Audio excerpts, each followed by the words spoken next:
afternoon to you all. This is your girl Amor with the Monique Woolley Foundation. We are here, but yet with another story, a phenomenal story at that, but none other than Flo. Flo is so amazing. She is here to tell you a little bit about herself. But Flo, tell us your name, where you at, and what you're doing. The people want to get to know you better. So why don't you just get on and tell us where you are, a little bit about where we met and that sort of thing. Yeah.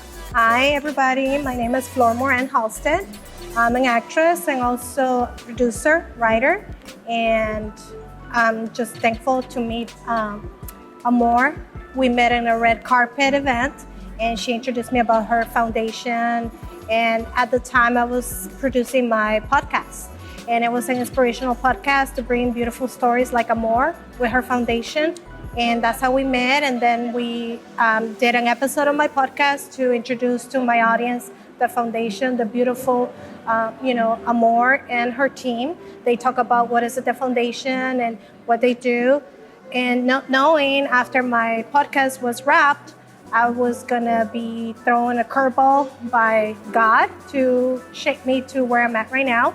And I had a communication after the podcast with one of the members of the foundation, Humberto Mesa. Shout out to him, because I wouldn't be here if he wouldn't tell me and he wouldn't help me during the time that I went through that curveball. That's one of our ambassadors for everyone to know. So that's how I end up, talking with Amor more about, what they do. And Humberto was helping me just by listening and talking to me and guiding me.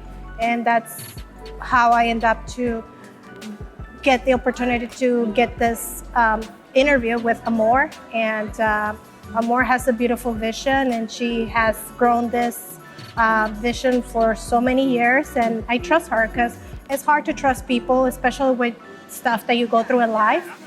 And one of the things that resonated during the interview was that it's okay not to be okay. And when you're thinking blue, you can think yellow.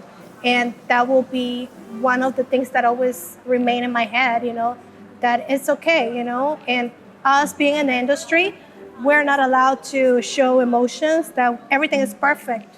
But, I always keep it real and tell you how it is and how I feel. And unfortunately, I was going through a rough time, and that's when Amor and her team, just by listening, helped me a lot. And that's why I'm here. And right now, well, we are so happy to see you. And also, you're representing yellow. Thank you so very much for doing that, because when feeling blue, we think yellow. But it's of importance that we let the people know that it's okay not to be okay. You know what I mean? Because depression is real. And it is time that we now stop the stigma around mental health and make it real. So we are so excited about hearing your story. And I just want to say thank you. Thank you for allowing us, to hear and together we can make an impact in this community. Yes. So yes, people, so you have heard it all. The Monique Woolley Foundation, #when feeling blue, think yellow.